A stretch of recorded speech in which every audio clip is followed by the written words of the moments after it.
今日為大家介紹下比較特別嘅巴士。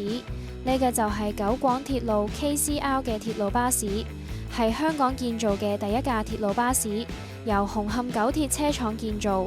佢係由兩架3噸 Bedford 貨車將車尾底盤焊接而成。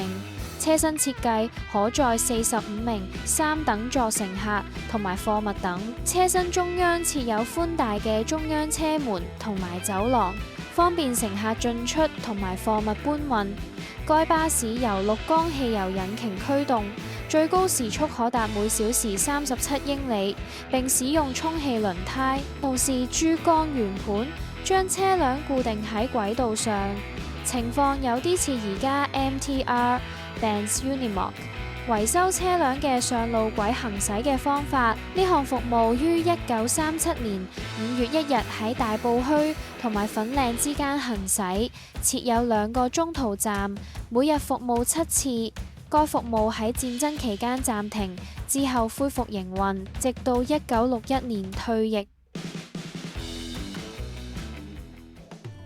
多謝晒大家收睇 LCCF TV， 大家記住 subscribe 我嘅 YouTube channel 啦，拜拜。